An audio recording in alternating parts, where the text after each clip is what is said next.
মুসা আলাইহিস সালামের জমানার একজন ব্যক্তি, মুসা আলাইহিস সালামের জমানার একজন ব্যক্তি, আল্লাহ তাকে 200 বছর হায়াত দিয়েছিলেন। এই 200 বছরের ভিতরে ওই ব্যক্তিটা কোনো ভালো কাজ করেছে, সৎ কাজ করেছে, গ্রামের মানুষের দৃষ্টিগোচর হয় নাই। গ্রামের মানুষেরা দেখে সব সময় লোকটা গুনার কাজ করে, অন্যায় কাজ করে, অপরাধ কাজ করে। ওই ব্যক্তিটার মওত হয়ে গেল। ওই ব্যক্তিটার মওত হওয়ার পরে মুসা আলাইহিস সালামের কওমের মানুষেরা পরামর্শ করলো, একে আমরা গোসল দেব না, কাফনের কাপড় পরাবো না, দাফনও করব না, যেখানে ময়লা আবর্জনা ফেলে ওই জায়গায় এর লাশটাকে ফেলে দিয়েছি, একে জীবজন্তু ছিঁড়ে ছিঁড়ে খাক। তারা তাই করলো, বিনা গোসলে বিনা কাফনের কাপড়ে দাফন না দিয়ে লাশটাকে নিয়ে ময়লা আবর্জনাতে ফেলে দিল। যে যারা লাশটাকে ফেলে দিল, পরের দিন বলছে যাই না একটু দেখে আসি না বেটার হাল হকিকত কি। পরের দিনে গিয়ে দেখে জীবজন্তু ছিঁড়ে খাওয়া তো দূরে থাক, তখনও পর্যন্ত এই লাশের শরীরে কোনো মশা মাছি স্পর্শ করে নাই। একটু আস্তে করে সুবহানাল্লাহ বলা যাবে? একটু মহব্বতে বলা যাবে? যারা লাশটা ফেলে দিয়ে এসছে তারা বলছে সবে তো একদিন হলো, অন্তত 3টে দিন যা খেলা দেখা যাবে। 3 দিন অতিবাহিত হলো। যারা লাশটাকে ফেলেছিল তারা বলে চল না যাই দেখে আসি। 3 দিন পরে গিয়ে দেখে ওই লাশ জীব জানোয়ারে ছিঁড়ে খাওয়া তো দূরে থাক, তখনও পর্যন্ত লাশের শরীর দিয়ে কোনো দুর্গন্ধ বার হয় না, তখনও পর্যন্ত লাশের শরীরে কোনো মশা মাছিতে স্পর্শ করে না। মুসা আলাইহিস সালাম তুর পাহাড়ে গেলেন। আল্লাহ পাক বলেন, ও আমার নবী মুসা, কেন আমার এই বান্দাকে গোসল দেওয়া হলো না? কেন আমার এই বান্দাকে দাফন করা হলো না? কেন আমার এই বান্দাকে কবরস্থ করা হলো না? আল্লাহ পাক বলে, মুসা চলে যাও, আমার ওই বান্দার লাশটা ময়লা আবর্জনা থেকে তুলে নিয়ে তাকে গোসল দিয়ে কাফনের কাপড় পরিয়ে দাফন করে দাও। আমি আল্লাহ পাক ওর 200 বছরের জীবনের গুনাহ মাফ করে দিয়েছি। একটু মহব্বতে বলুন না। আল্লাহর নবী মুসা আলাইহিস সালাম বলেন, আল্লাহ আমার কওমের মানুষেরা আমাকে জিজ্ঞাসা করবে কোন কারণে তার 200 বছরের জীবনের গুনাহকে তুমি maaf করে দিলে। আল্লাহ বলে, মুসা আমি তোমার উপরে তৌরাত কিতাব নাজিল করেছি, আর এই তৌরাত কিতাবের ভিতরে আমার আখিরি জামানার নবীর পরিচয় বিদ্যমান। তৌরাত কিতাবের ভিতরে বিশ্ব নবীর নাম বিদ্যমান। আমার এই বান্দা তৌরাত কিতাব পড়তো আর আমার হাবিবের নাম নজরে আসার সঙ্গে সঙ্গে আমার হাবিবের নামের উপরে মোহাব্বতের চুমা দিত, আমার হাবিবের নামের উপরে দরুদ শরীফ পড়তো। আমি আল্লাহ পাক আমার হাবিবের নামের উপরে মোহাব্বতের চুমা দেওয়ার কারণে, আমার হাবিবের নামের উপরে দরুদ শরীফ পড়ার কারণে আমি আল্লাহ পাক খুশি হয়ে তার 200 বছরের জীবনে গুনাহ maaf করে দিয়েছি। একটু মোহাব্বতে বলা যাবে না ছেলেরা? মুসা নবীর উম্মত আমাদের নবীর নামে চুমা দিয়ে আমাদের নবীর উপরে দরুদ পড়ে যদি গুনাহ maaf হয়, কত বছরের গুনাহ maaf? 200 বছরের গুনাহ maaf।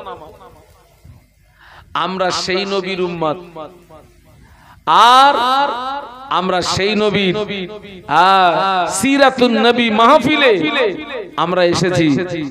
আল্লাহ আমাদের কিছু দেবে না খালি হাতে ফিরিয়ে দেবে রে বাবা? একটু কথা বলেন। আল্লাহ আমাদের কিছু দেবে না খালি হাতে ফিরিয়ে দেবে? নিশ্চিত আল্লাহ আমাদেরকে জাযায়ে খায়ের নসিব করবেন। একটু দরুদ শরীফ আল্লাহুম্মা মুহাব্বতের সঙ্গে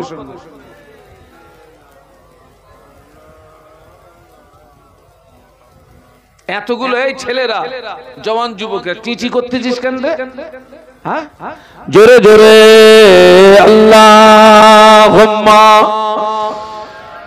সাল্লি আলা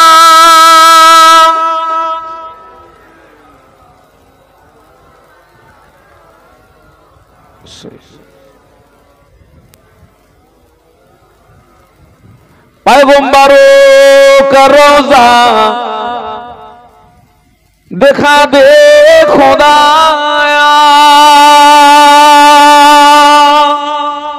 दरे मुद्दत से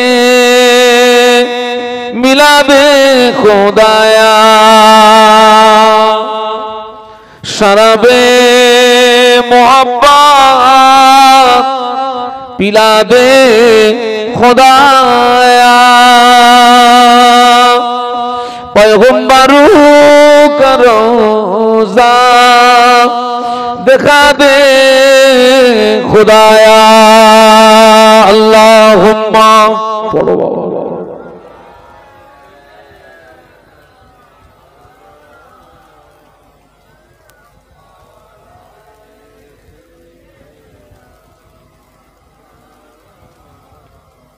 আমি শুরুতেই একটা কথা বলছিলাম, নবী দিবস উদযাপিত করে লাভ কি? আমি বলেছিলাম আজকের এখানে বিশ্ব নবীর জীবন আদর্শ সম্পর্কে আলোচনা হবে। সেই আলোচনাগুলোকে মেনে নিয়ে আমরা যদি বাস্তব জীবনে আমলে আনতে পারি, দুনিয়া আখিরাতে আমরা উপকৃত হব। একটু বলুন সুবহানাল্লাহ। আল্লাহ পাক নবীকে লক্ষ্য করে বললেন, কুল ইন কুনতুম তুহিব্বুনাল্লাহ ফাত্তাবিউনি ইউহিব্বুকুমুল্লাহ।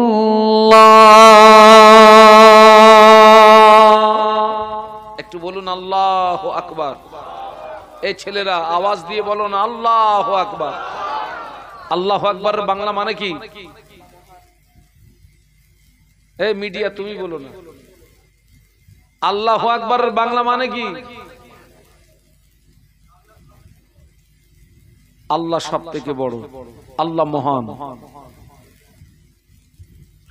হ্যাঁ, আল্লাহকে ডাকলে আল্লাহ পাক খুশি হয় না রেগে যায়? আল্লাহ বলেছেন উদউনি আস্তাজিব লাকুম, উদউনি আস্তাজিব লাকুম। আল্লাহ বললেন বান্দা তুই আমাকে ডাক, আমি আল্লাহ তোর ডাকে সাড়া দিয়ে থাকি। একটু বলুন সুবহানাল্লাহ। আল্লাহ পাক বিশ্ব নবীকে লক্ষ্য করে বললেন, ও আমার হাবিবে পিয়ারা, তুমি আমার বান্দাদেরকে জানিয়ে দাও তারা যদি আমাকে পেতে চায় ফাত্তাবিউনি, তারা যেন আগে তোমার তাবেদারি করে। ফাত্তাবিউনি, তারা যেন আগে তোমায় অনুসরণ করে। ফাত্তাবিউনি, তারা যেন আগে তোমায় ভালোবাসে। ও আমার হাবিবে পিয়ারা, আমার যে সমস্ত বান্দা বান্দি তোমার তাবেদারি করবে, তোমায় অনুসরণ করবে, তোমায় ভালোবাসবে, বিনিময়ে ইউহিব্বুকুমুল্লাহ, আমি আল্লাহ পাক ওদের ভালোবাসবো। শুধু তাই নয়, ওয়াগফির লাকুম যুনুবাকুম, আমি আল্লাহ পাক খুশি হয়ে ওদের জীবনের গুনাহ মাফ করে দেব। একটু মহব্বতে বলেন না। ও শুধু শুনলে হবে না, বুঝতে হবে। আল্লাহ বললেন হাবিব তুমি আমার সমস্ত বান্দা বান্দীদেরকে জানিয়ে দাও তারা যদি আমাকে পেতে চায় তাদের এক নাম্বার কাজ হবে ফাত্তাবিউনি, তারা যেন আগে তোমার তাবেদারি করে। তার মানে আল্লাহকে পেতে গেলে আগে তাবেদারি করতে হবে কার? সবাই মিলে বলুন, নবীর তাবেদারি করতে হবে। আল্লাহকে পেতে গেলে নবীকে অনুসরণ করতে হবে। আমরা যদি নবীর তাবেদারি করতে পারি, আমরা যদি নবীকে অনুসরণ করতে পারি, বিনিময়ে আল্লাহ আমাদেরকে ভালোবাসবেন। শুধু আল্লাহ আমাদেরকে ভালোবাসবেন না, আল্লাহ খুশি হয়ে আমাদের জীবনের গুনাহকে মাফ করে দেবে। আচ্ছা, এখন এখানে একটা প্রশ্ন আসে, আল্লাহ বললেন আমার নবীর অনুসরণ করো। অনুসরণ কাকে বলে? একজন ব্যক্তি একটু জবাব দেন তো, অনুসরণ কাকে বলে?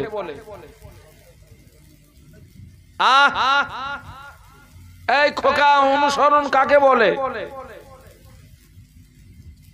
আমি আপনাদের মসজিদের ইমাম সাহেবকে অনুসরণ করি। ইমাম যেভাবে হাঁটে আমি ওইভাবে হাঁটি। ইমাম যেভাবে কথা বলে আমি ওইভাবে কথা বলি। ইমাম যেভাবে আহার করে আমি ওইভাবে আহার করি। ইমাম যেভাবে ঘুমায় আমি ওইভাবে ঘুমাই। ইমাম যে পোশাক পরে আমি ওই পোশাক পরি। এর নাম কি? কথা বলে না। অনুসরণ করা। এর নাম অনুসরণ। ইমাম যায় ডাইনে, আমি যাই বাঁয়ে। এর নাম কি? বিরোধিতা করা। তার মানে আমাদের চলা বলা ওঠা বসা কথাবার্তা সবটা জানো নবীর মতো হয়। একটু জোরে বলুন। কার মতো হয়? নবীর মতো হয়। আমরা আহার করব নবীর মতো, আল্লাহ নবী যেভাবে আহার করেছেন। আমরা ঘুমাবো নবীর মতো, বিশ্ব নবী যেভাবে ঘুমিয়েছেন। আমরা পথ চলবো ওইভাবে, আল্লাহ রসুল যেভাবে পথ চলেছেন। আমরা কথা বলবো ওইভাবে, বিশ্ব নবী যেভাবে কথা বলেছেন। আমরা আহার করব ওইভাবে, বিশ্ব নবী যেভাবে আহার করেছেন। তবে নবীকে পাওয়া যাবে, রব পাওয়া যাবে, নাজাত পাওয়া যাবে, জান্নাত পাওয়া যাবে। একটু জোরে বলুন, আর একটু মহব্বতে বলুন। কিন্তু আমাদের সকলের দ্বারা কি নবীর অনুসরণ হচ্ছে বাবা? কথা বলে না। আল্লাহ নবী বললেন লা ইউমিনু আহাদুকুম হাত্তা আকুনা আহাব্বা ইলাইহি মিন ওয়ালিদিহি ওয়া ওয়ালাদিহি ওয়ান নাস আজমাইন। আল্লাহ নবী বললেন তোমরা ততক্ষণ পূর্ণাঙ্গ মুসলমান হতে পারবে না যতক্ষণ না পর্যন্ত তোমার পিতা, তোমার সন্তান, সমস্ত মানুষ অপেক্ষা আমি রাসূলুল্লাহ আমাকে না ভালোবাসবে, ততক্ষণ পর্যন্ত পূর্ণাঙ্গ মুসলমান হতে পারবে না। আমাদের পিতা, আমাদের সন্তান এবং সমস্ত মানুষ অপেক্ষা আমরা যতক্ষণ বিশ্ব নবীকে ভালো না বাসতে পারছি, নবী বললেন ততক্ষণ তোমরা পূর্ণাঙ্গ মুসলমান হতে পারবে না। নিজের পিতা, নিজের সন্তান, সমস্ত মানুষ অপেক্ষা ভালোবাসতে হবে কাকে? একটু কথা বলেন, কথা বলেন, সব হবে। কাকে ভালোবাসতে হবে? বিশ্ব নবীকে। সবাই মিলে বলুন কাকে ভালোবাসতে হবে? আরো আওয়াজ দিয়ে বলুন কাকে ভালোবাসতে হবে? আমার পিতা, আমার সন্তান, সমস্ত মানুষ অপেক্ষা কাকে ভালোবাসতে হবে? বিশ্ব নবী মুহাম্মদুর রাসূলুল্লাহ সাল্লাল্লাহু আলাইহি ওয়াসাল্লামকে। সত্যি কি সেটা আমাদের দ্বারা হচ্ছে না? নবী পাকের একজন সাহাবী আল্লাহ নবীকে জিজ্ঞাসা করেছিলেন, ইয়া রাসূলুল্লাহ, হাবিবাল্লাহ, মাতা সাআ, হুজুর কিয়ামত কবে হবে? একজন সাহাবী নবীকে জিজ্ঞাসা করলেন, হুজুর আপনি বলুন তো কিয়ামতটা কবে হবে? কিয়ামত। ও আমার ভাই, আল্লাহ নবী ওই সাহাবীকে ঘুরিয়ে জিজ্ঞাসা করেছিলেন, ও বাবা সাহাবী, তুমি কিয়ামতের সংবাদ নিচ্ছ, কিয়ামতের খবর নিচ্ছ, কিয়ামতের জন্য কি অর্জন করেছো বলো, কিয়ামতের জন্য কি সঞ্চয় করেছো বলো। ওই সাহাবী জবাব দিয়েছিলেন, ইয়া রাসূলুল্লাহ, হাবিবাল্লাহ, কিয়ামতের জন্য আমি কিছু সঞ্চয় করতে পারিনি, কিয়ামতের জন্য আমি কিছু অর্জন করতে পারিনি, তবে আমি আল্লাহ আল্লাহর রাসূলকে ভালোবেসেছি। খোকা সুবহানাল্লাহ বাড়ি গিয়ে বলবি? একটু মহব্বতে বল না, আর একটু আওয়াজ দিয়ে বল না। আল্লাহ নবী সাহাবীকে বললেন, ও বাবা সাহাবী, তোমার দাবি যদি সত্য হয়, ওই দাবি তোমাকে কিয়ামতের ময়দানে নাজাত করিয়ে দেবে। দাবি যদি সত্য হয়। সাহাবী জিজ্ঞাসা করলেন, হুজুর কিয়ামত কবে হবে? আর আল্লাহর নবী ঘুরিয়ে জিজ্ঞাসা করলেন, তুমি কিয়ামতের জন্য কি অর্জন করেছো? সাহাবী বললেন, আমি কিচ্ছু অর্জন করতে পারিনি, তবে আমি আল্লাহ আল্লাহর রাসূলকে বলুন বলুন ভালোবেসেছি। আর আল্লাহর রাসূল ঘুরিয়ে বললেন, তোমার দাবি যদি সত্য হয়, মানে আমরা যে নবীর ভালোবাসার দাবি করছি, এই দাবির সত্যতা প্রমাণ করাতে হবে ছেলে। আমরা যে নবীর ভালোবাসার দাবি করছি, এই দাবির সত্যতা প্রমাণ করাতে হবে। হ্যাঁ, মৌখিক নবীর ভালোবাসার দাবি করা সহজ, আর ওই ভালোবাসাটাকে প্র্যাকটিক্যালে দেখানোটা কি সহজ না কঠিন? কঠিন। মৌখিক বলে দিলাম নবীকে ভালোবাসি, এটা সহজ, আর ওটাকে প্র্যাকটিক্যালে দেখানোটা কঠিন। আমাদেরকে প্র্যাকটিক্যালে আসতে হবে, বাস্তবতায় আসতে হবে। আচ্ছা, আমি নবীকে ভালোবাসবো কি করে? আল্লাহ পাক কোরআন শরীফের ভিতরে বললেন, লাকাদ কানা লাকুম ফি রাসূলিল্লাহি উসওয়াতুন হাসানাহ। বলুন আল্লাহু আকবার। আওয়াজ দিয়ে বলুন, আর একটু আওয়াজ দিয়ে বলুন।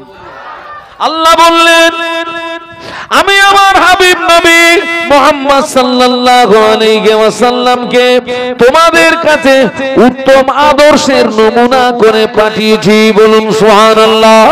নবীকে পেতে গেলে আল্লাহ নবীর রেখে যাওয়া আদর্শে আদর্শিত হতে হবে। নবীর রেখে যাওয়া সুন্নাতকে জীবনে আঁকড়িয়ে ধরতে হবে। আমরা যদি নবীর রেখে যাওয়া আদর্শে আদর্শিত হতে পারি, সুন্নাতকে জীবনে আঁকড়িয়ে ধরতে পারি, নবী পাওয়া যাবে, রব পাওয়া যাবে, নাজাত মিলে যাবে। আল্লাহুম্মা।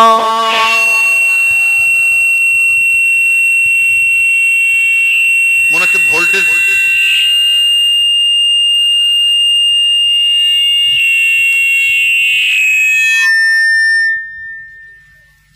দরুদ শরীফ। আল্লাহুম্মা। পড়ো বাবা, পড়ো বাবা। হ্যাঁ,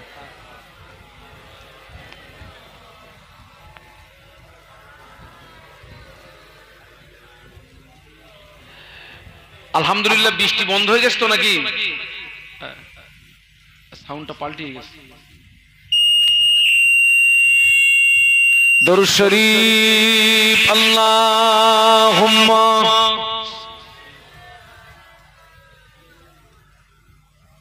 মাওলানা মুহাম্মদ।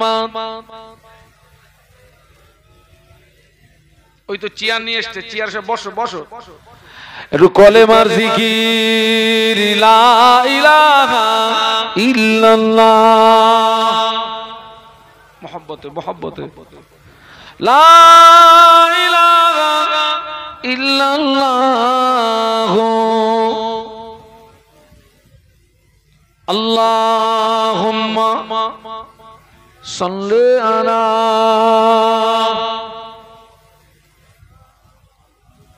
মুহাম্মদ। আল্লাহ কি বললেন? লাকাদ কানা লাকুম ফি রাসূলিল্লাহি উসওয়াতুন হাসানা। আল্লাহ বললেন, আমি আমার হাবিব নবী মুহাম্মদ সাল্লাল্লাহু আলাইহি ওয়াসাল্লামকে তোমাদের কাছে উত্তম আদর্শের নমুনা করে পাঠিয়েছি। একটু বলুন সুবহানাল্লাহ। বাবা, ছেলেরা, যুবকেরা, জওয়ানেরা, বিশ্ব নবীকে পেতে গেলে তানার রেখে যাওয়া আদর্শে আদর্শিত হতে হবে। তানার রেখে যাওয়া সুন্নাত গুলোকে আমাদের জীবনে বাস্তবে আঁকড়িয়ে ধরতে হবে। না, মাইকটা কিন্তু সেরকম নেই। আপনারা বলুন তো, মদিনার জমিনে এক সময় এক শ্রেণীর মানুষ তারা মাটি খুঁড়ে সুড়ঙ্গ কেটে আমাদের নবীকে তুলে আনতে গিয়েছিল। আপনারা শুনেছেন? ওরা কোন সম্প্রদায়ের মানুষ? সবাই মিলে বলুন। ওরা ইহুদি ছিল। এখানে একটা জিনিস কিন্তু আরো একটা জিনিস প্রমাণিত হয় যে ইহুদিরাও বিশ্বাস করে আমাদের নবী কবরে জীবিত। একটু সুবহানাল্লাহ বলুন। ইহুদিরাও বিশ্বাস করে, আর বাস্তবে তোই তাই। আমাদের নবী কবরে কি জীবিত? শুধু জীবিত নয়, আমাদের নবী কবরের ভিতরে আজান এবং আকামাতের সঙ্গে নামাজ আদায় করেন। একটু জোরে বলুন। শুধু আমাদের নবী কবরে জীবিত নয়, টোটাল নবী কবরে জীবিত। একটু সুবহানাল্লাহ বলেন। মেরাজের রাতে আল্লাহর নবী যখন মক্কা থেকে বাইতুল মুকাদ্দাস পর্যন্ত গেলেন, মুসা আলাইহিস সালামের কবরের পাশ দিয়ে উনি গেলেন। বিশ্বনবী দেখলেন যে মুসা আলাইহিস সালাম কবরের ভিতরে নামাজে মশগুল। সুবহানাল্লাহ বলবেন না? আবার উনি যখন আরশে আজিমে গেলেন, আল্লাহর সঙ্গে কথোপকথন হলো। উনি যখন জমিনে নেমে আসছিলেন, ৬ নম্বর আসমানে যখন আসলেন, সেই মুসা আলাইহিস সালামের সঙ্গে দেখা হলো ৬ নম্বর আসমানে। বলুন সুবহানাল্লাহ। একই নবীকে একবার দেখলেন কবরে নামাজে মশগুল, আর সেই নবীকে আবার দেখা হলো কোথায়? ৬ নম্বর আসমানে। আল্লাহর নবী বাইতুল মুকাদ্দাসে গিয়ে 2 রাকাত নামাজ পড়েছিলেন। আমাদের নবী ছিলেন ইমাম, আর টোটাল আল্লাহর পয়গম্বরগণ ছিলেন আমাদের নবীর মুক্তাদি। একটু জোরে বলুন। আল্লাহ আমাদের নবীকে সমস্ত নবীদের ইমাম বানিয়েছিলেন। একটু সুবহানাল্লাহ বলবেন না? আচ্ছা বাবা, ছেলেরা, এই লাউগাছির ছেলেরা, যারা আমাদের নবীকে কবর থেকে তুলে আনতে গেল, তারা আমাদের বন্ধু না দুশমন? কিন্তু আমরা তাদেরকেই কি বানিয়েছি? আমরা তাদেরকেই আমরা বন্ধু বানিয়েছি। যারা নবীর দুশমন, কোরআনের দুশমন, ইসলামের দুশমন, আল্লাহ কোরআন শরীফের ভিতরে বলেছেন, ইয়া আইয়ুহাল্লাযীনা আমানু লা তাত্তাখিযুল ইয়াহুদা ওয়ান নাসারা আউলিয়া। আল্লাহ বললেন, হে বিশ্বের ঈমানদার সম্প্রদায়, খবরদার তোমরা জানো ইহুদি নাসারাদের সঙ্গে বন্ধুত্ব স্থাপন করবে না। কিন্তু আজকে লক্ষ্য করুন, ইহুদিরা দাঁড়িয়ে পেশাব করে, এই মুসলমানের একদল ছেলে ওরাও দাঁড়িয়ে পেশাব করে। ইহুদিরা পেশাব করে পানি নেয় না, এই মুসলমানের একদল ছেলে ওরাও পেশাব করে পানি নেয় না, ওরাও নামাজ পড়ে না। মুসলমানের একদল ছেলে ওরাও নামাজ পড়ে না।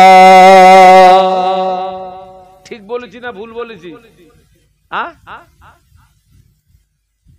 ওরা পেশাব করে পানি নেয় না, এরাও পেশাব করে পানি নেয় না।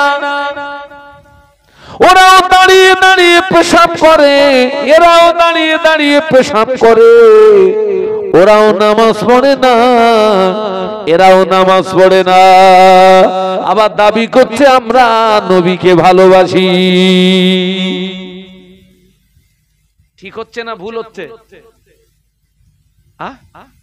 এই যে আমরা এর পরেও বলছি নবীকে ভালোবাসি, এটা ঠিক হচ্ছে না ভুল হচ্ছে? কথা বলে না।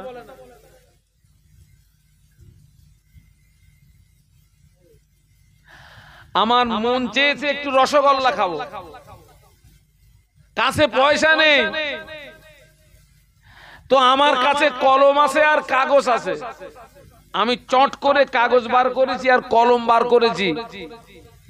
কলম বার করে ওই কাগজটা নিয়ে আমি লিখলাম র দন্তস্ব গয়কাল লয় লয় আকার।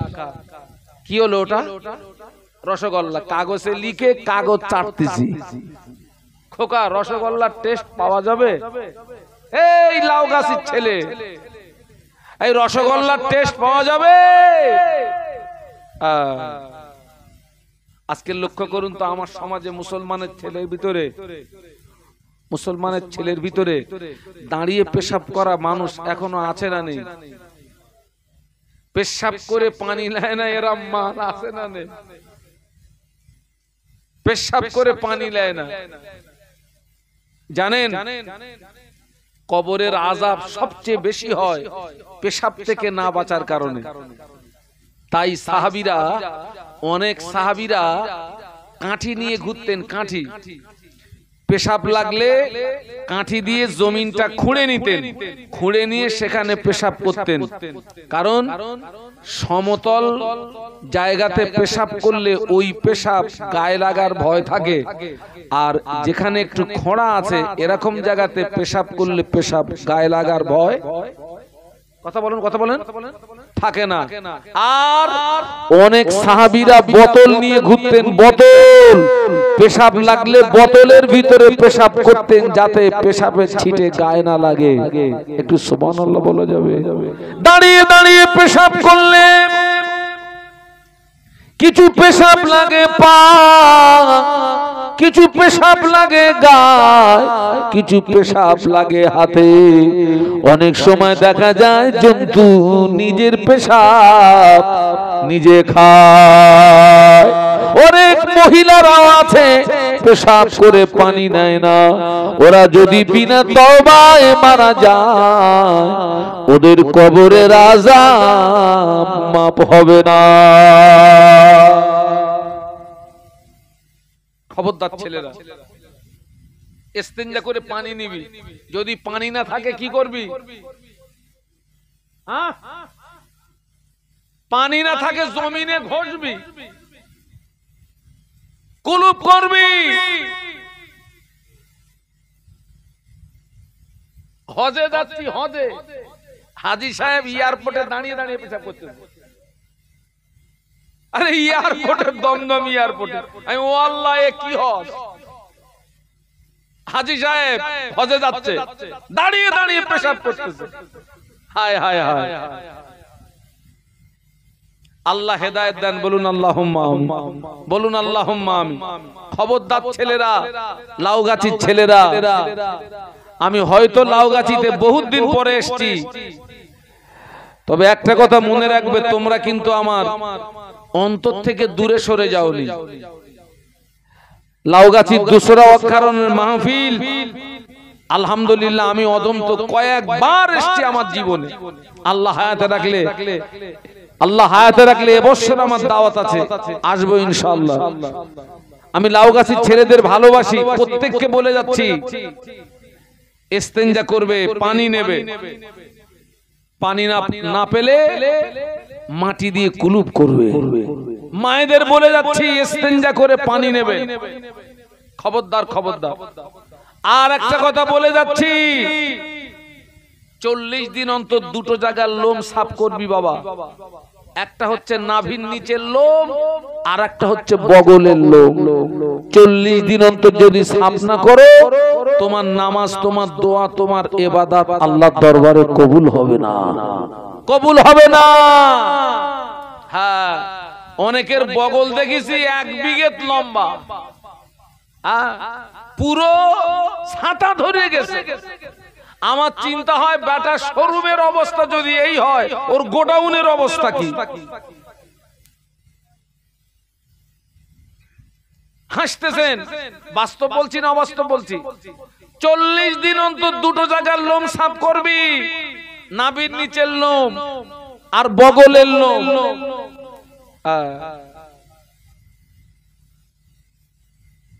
ও আমার ভাইরা, আল্লাহ নবী 1000 বছর আগে বলে গেলেন, মান তামাসসাকা বিসুন্নতি ইন্না ফাসাদি উম্মতি ফালাহু আজরু মিয়াতি শাহীদ। আল্লাহ নবী বললেন, আখির জামানা আমি রাসূলুল্লাহ আমার যে সমস্ত সুন্নাতগুলো হারিয়ে যাবে, আমার যে সমস্ত সুন্নাতগুলো বিলুপ্ত হয়ে যাবে, আমার কোন উম্মতি ওই রকম একটা হারিয়ে যাওয়া সুন্নাতের উপরে যদি আমল করতে পারে, ওই রকম একটা হারিয়ে যাওয়া সুন্নাতকে যদি জিন্দা করতে পারে, আমার আল্লাহ পাক ওই ব্যক্তির নামায়া বলে আমার আল্লাহ পাক 100 শহীদের সওয়াব দিয়ে দেবে। একটু মহব্বতে বলুন। আমার দিকে তাকান। ইহুদি নাসারাদের সারা জীবনের চেষ্টা হচ্ছে ইসলামকে কি করে ধ্বংস করা যায়। ওদের সারা জীবনের চেষ্টা হচ্ছে কোরআনকে কি করে বিনষ্ট করা যায়। ওদের সারা জীবনের চেষ্টা হচ্ছে মসজিদ উড়িয়ে দাও, মাদ্রাসা উড়িয়ে দাও। সারা জীবনের চেষ্টা। আজকের তামাম পৃথিবীর জমিনে যত জায়গায় অশান্তির আগুন দাউ দাউ করে জ্বলছে, খবর নিয়ে দেখেন প্রত্যেকটা জায়গায় ওই শয়তানরা আছে।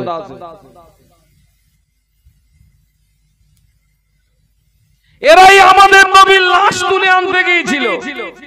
এই লাউগাছির ছেলেরা যারা তো নবীর লাশ তুলে এনে তামাম পৃথিবীর মুসলমানদের ধোঁকা দিয়ে বোকা বানানোর চেষ্টা করেছিল, ওরা তো তোর দুশমন হওয়া উচিত। যারা কোরআনকে বিনষ্ট করার চক্রান্ত করেছিল, ওরা তো তোর দুশমন হওয়া উচিত। তুই তাদেরকে কেন বন্ধু মানালি? তুই তাদের সঙ্গে কেন তুই সম্পর্ক রাখলি?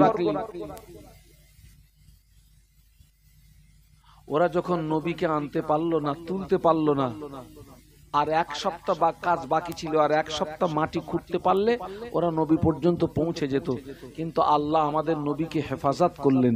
সুবহানাল্লাহ।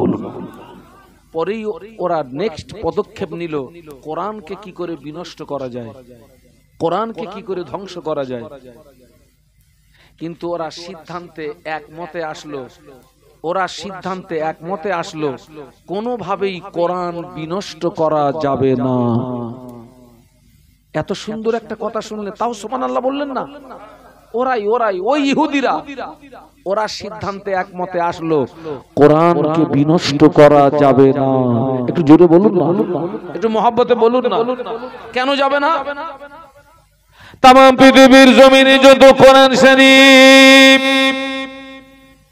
ও লাউগাছির জওয়ানেরা, ও লাউগাছির যুবকেরা, ও লাউগাছির মা বোনেরা, তামাম পৃথিবীর জমিনে যত কোরআন শরীফ, সমস্ত কোরআন শরীফ গুলোকে নিয়ে আজকে রাতে যদি আটলান্টিক মহাসাগরে ডুবিয়ে দেওয়া হয়, তামাম পৃথিবীর জমিনে যত কোরআন শরীফ, টোটাল কোরআন শরীফ গুলোকে নিয়ে আজকে যদি পুড়িয়ে ছাই করে দেওয়া হয়, আল্লাহর নামে শপথ করে বলছি, আগামীকাল পূর্ব দিক দিয়ে সূর্য ওঠার আগে আবার নতুন কোরআন জন্ম নেবে। কেননা আল্লাহ পাক তামাম পৃথিবীর জমিনে তার লক্ষ লক্ষ লক্ষ লক্ষ বান্দা বান্দির সিনার ভিতরে আমার আল্লাহ কোরআন হেফাজত রেখেছে।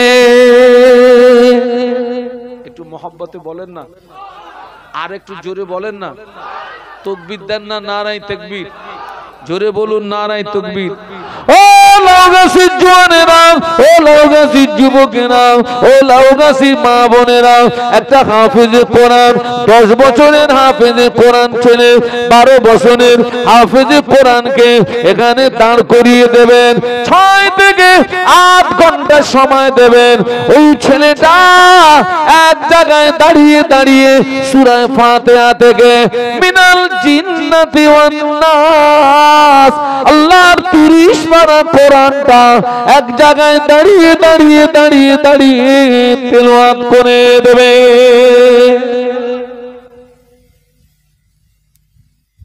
সেই ইহুদি নাসারা আজকে যে 2 বছর ধরে যে যুদ্ধটা হচ্ছে, জায়গাটার নাম আমি আর বলছি না, 2 বছর ধরে কারা মুসলমানদের মারছে? কথা বলেন না। কারা আমার হাজার হাজার মা বোনদেরকে শহীদ করে দিল?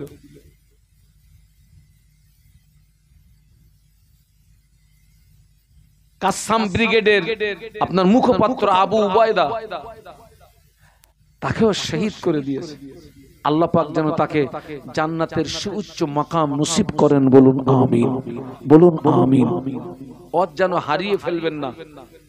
আমি কোন কথা বলতে বলতে এই পর্যন্ত এসেছি। আল্লাহ বললেন, লাকাদ কানা লাকুম ফি রাসূলিল্লাহি উসওয়াতুন হাসানাহ। আল্লাহ বললেন আমি আমার হাবিব নবী মুহাম্মদ সাল্লাল্লাহু আলাইহি ওয়াসাল্লামকে তোমাদের কাছে উত্তম আদর্শের নমুনা করে পাঠিয়েছি। কিন্তু আজকের সেই নবীর আদর্শ একদল মুসলমানের কাছে ভালো লাগে না, নবীর সুন্নাত ভালো লাগে না। যারা নবীর দুশমন, ইসলামের দুশমন, কোরআনের দুশমন, আজকে তাদের নোংরা নীতি আমাদের ভিতরে।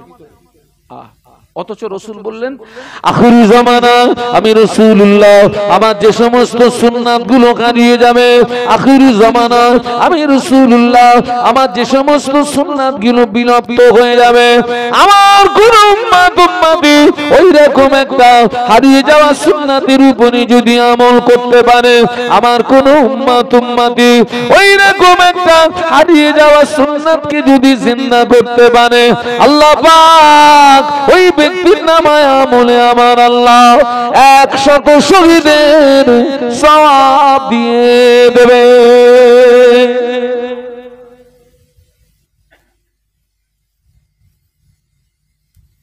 প্রত্যেকটা কাজ যেন কার মতো হয়? নবীর মতো হয়। বাথরুমে যখন যাবেন আগে কোন পা? হ্যাঁ, বাম পা। যখন বার হবেন, যাওয়ার সময় দোয়া আছে, বার হওয়ার সময় দোয়া আছে। এই পদ্ধতির নিয়ম আমাদেরকে শিখিয়েছেন কে? মুহাম্মাদুর রাসূলুল্লাহ। বাথরুমে যখন যাবেন খালি মাথায় যেতে পারবেন না, আবার মাথায় টুপি দিয়ে যেতে পারবেন না। মাথায় যদি টুপি থাকে অন্তত ওই টুপির উপরে একটা ওড়না কি গামছা, একটা কাপড় জাতীয় কিছু আপনাকে মাথায় দিয়ে বাথরুমে যেতে হবে। এটা হচ্ছে সুন্নাত তরিকা। একটু সুবহানাল্লাহ বলুন। মসজিদে যখন যাবেন আগে কোন পা? ডান পা। যখন বার হবেন আগে বাম পা। কে শিখিয়েছেন? বিশ্বনবী মুহাম্মাদুর রাসূলুল্লাহ সাল্লাল্লাহু আলাইহি ওয়াসাল্লাম। একটু বলুন না সুবহানাল্লাহ। কিন্তু আমরা বাথরুমে যাচ্ছি, ফাউমাল এত টানা টেনেছি, ইন্না লিল্লাহি ওয়া ইন্না ইলাইহি রাজিউন।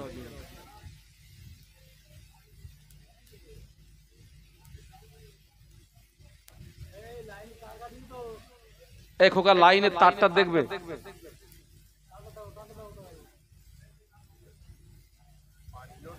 পানি লোড হয়ে গেছে।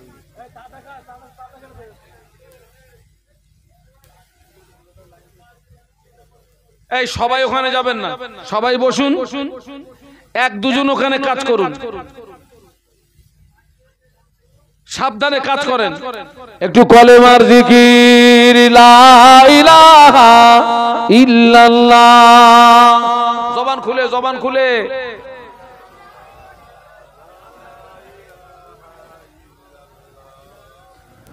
মুহাম্মাদুর রাসূলুল্লাহ, বলো লা ইলাহা ইল্লাল্লাহ।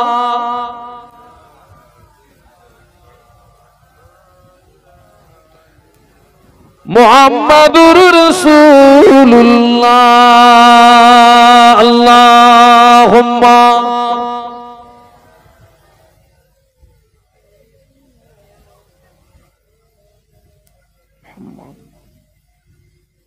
আমার দিকে তাকান, ছেলেরা, জওয়ানেরা, যুবকেরা, বাবা। হ্যাঁ, আর একটা কথা বলি, যখন খানা খাবেন কিভাবে খাবেন?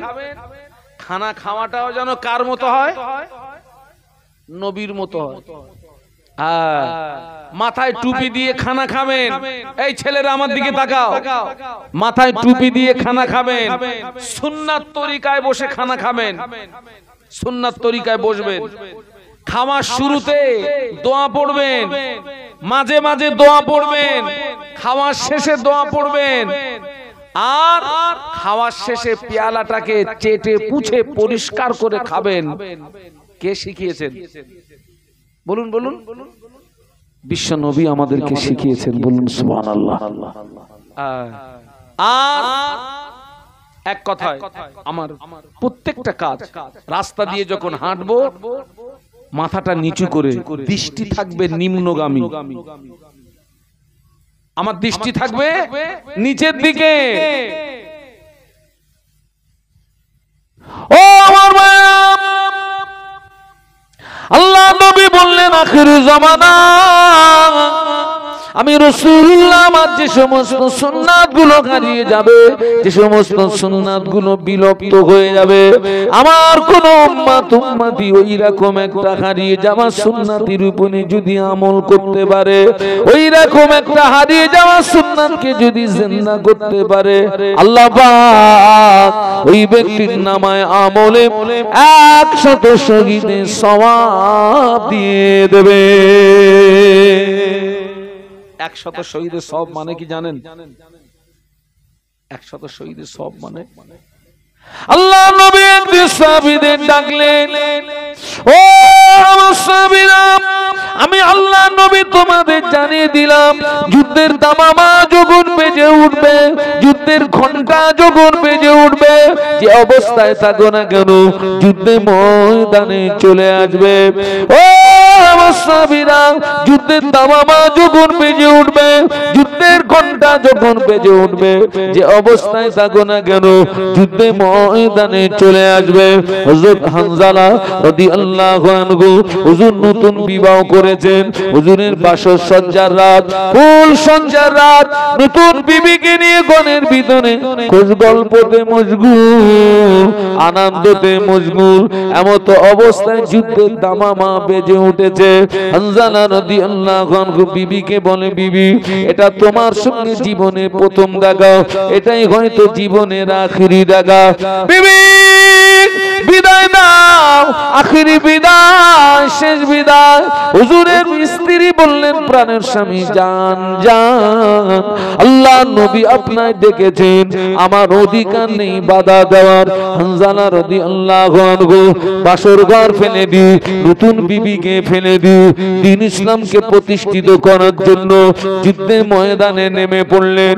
যুদ্ধে ময়দানে নেমে পড়ে কয়েকজন কাফেরকে জাহান্নামের টিকিট কেটে পাঠিয়ে দিলেন, কয়েকজন কাফেরকে জাহান্নামের টিকিট কেটে পাঠিয়ে দিলেন। কিছু সময় পরে নিজে শহীদ হলেন। ইন্না লিল্লাহি ওয়া ইন্না ইলাইহি রাজিউন। যুদ্ধ যখন শেষ হলো, আল্লাহ নবী সাহাবীদের ডাকলেন, ও আমার সাহাবীরা, আমার যে সাহাবী শহীদ হয়েছে ওদের লাশগুলো আমার কাছে নিয়ে এসো। নবী সাহাবীরা শহীদ দিগের লাশ আল্লাহ নবীর কাছে আনলেন। হানজালা হুজুরের লাশ পাওয়া যায় না। ইতিমধ্যে হুজুরের বিবি আল্লাহ নবীকে সালাম দিলেন, আসসালামু আলাইকা ইয়া রাসূলুল্লাহ, হাবিবাল্লাহ, হুজুর আমার স্বামী কোথায়? আল্লাহ নবী বললেন, ও হানজালার বিবি, তোমার স্বামী বিদায় বিদায় বিদায়, আখিরি বিদায়, জনমের মতো বিদায়, তোমার স্বামী শহীদ হয়েছে। হুজুরের বিবি বলেছিলেন, ইয়া রাসূলুল্লাহ, আমার স্বামী শহীদ হয়েছে, আমি দুঃখিত নই, বরং আনন্দিত। কেননা আমি কিয়ামতের দিন আমি শহীদের বিবি হয়ে উঠব। একটু মহব্বতে বলেন না, একটু আওয়াজ দিয়ে বলেন না, আমার স্বামী শহীদ হয়েছে, আমি দুঃখিত নই, আনন্দিত, কারণ আমি কিয়ামতের ময়দানে শহীদের বিবি হয়ে উঠব। একটা কথা বলতে এসেছি। কি কথা? হুজুরের বিবি বলেছিলেন, ইয়া রাসূলুল্লাহ, হাবিবাল্লাহ, হুজুর আমি জানি শহীদের লাশ গোসল দেওয়া হয় না। একটু বলুন না সুবহানাল্লাহ। এই ছেলেরা জোরে বলো না, শহীদদের লাশ গোসল দেওয়া হয় না, কাপনের কাপড়টাও লাগেনি। সুবহানাল্লাহ বলেন। বিনা গোসলে, বিনা কাপনের কাপড়ে শহীদ দিগকে কবরস্থ করা হয়। কিয়ামতের ময়দানে শহীদরা রক্তমাখা ক্ষত বিক্ষত চেহারা নিয়ে উঠবে। আল্লাহ জিজ্ঞাসা করবে, তোমাদের এই অবস্থা কেন? শহীদ আল্লাহ পাক দ্বীন ইসলামকে প্রতিষ্ঠিত করার জন্য যুদ্ধের ময়দানে কাফেরদের তলোয়ারের আঘাতে শহীদ হয়েছিলাম, সেই রক্তমাখা চেহারা নিয়ে তোমার দরবারে হাজির। আল্লাহ বলবে, তোরা আমার কাছে কি চাস? শহীদরা বলবে, আল্লাহ পাক কিছুই চাই না, আর একবার যদি জীবন দিয়ে পৃথিবীর জমিনে পাঠাতে, এই জীবনটা আরো একবার তোমার রাস্তায় বিলিয়ে দিতাম। আল্লাহ বলবে, আর নয়, আমার 8টা জান্নাতের দরওয়াজা খোলা, যেটা দিয়ে খুশি ওইটা দিয়ে আমার রহমতের দয়ার জান্নাতের ভিতরে চলে যা। হুজুরের বিবি বলেছিলেন, ইয়া রাসূলুল্লাহ, হাবিবাল্লাহ, আমার স্বামীকে যেন বিনা গোসলে দাফন দেবেন না, আমার স্বামীকে যেন বিনা গোসলে কবরস্থ করবেন না, আমার স্বামীর উপরে গোসলটা ফরজ আছে। আল্লাহ নবী সাহাবীদের ডাকলেন, ও আমার সাহাবীরা, যুদ্ধের ময়দান তালাশ করো, হামজার লাশটাকে নিয়ে এসো, হামজার লাশটাকে নিয়ে এসো। নবী পাকের সাহাবীরা যুদ্ধের ময়দান চিরুনি তালাশ করে, হুজুরের লাশ পাওয়া যায় না। ইতিমধ্যে জিবরাইল আমিন আলাইহিস সালাম আল্লাহ নবীকে সালাম দিয়ে বলেছিলেন, ইয়া রাসূলুল্লাহ, হাবিবাল্লাহ, হুজুর হামজার লাশ এখনই পাওয়া যাবে না। আল্লাহ পাক হামজার শাহাদাতে এত খুশি হয়ে গিয়েছেন, আল্লাহ পাক হামজার শাহাদাতে এত রাজি হয়ে গিয়েছেন। আল্লাহ পাক ফেরেশতা মারফত হামজার লাশটাকে জমিন থেকে উঠিয়ে নিয়ে আসমানে নিয়ে গিয়ে আল্লাহ পাকের হাওয়াজে কাউসারের পানি দিয়ে গোসল দিচ্ছে। আল্লাহ নবী বলেছিলেন, ও হামজার বিবি, তোমার নসিব বড় খুশনসিব, তোমার স্বামীকে পৃথিবীর কোন মানুষে গোসল দেয় না। নূরের তৈরি ফেরেশতারা তোমার স্বামীর লাশটাকে আসমানে নিয়ে গিয়ে হাওয়াজে কাউসারের পানি দিয়ে গোসল দিচ্ছে। ও লাউগাছির জোয়ানেরা, ও লাউগাছির যুবকেরা, এই জমানায় আমার নবীর একটা হারিয়ে যাওয়া সুন্নাতের উপরে যদি আমল করতে পারো, আমার নবীর একটা হারিয়ে যাওয়া সুন্নাতকে যদি জিন্দা করতে পারো, ওই রকম 100 হামজালা শহীদ হওয়া সওয়াব আল্লাহ পাক তোমার আমার নামায় আমলে দিয়ে দেবে। একটু মহব্বতে বলা যাবে?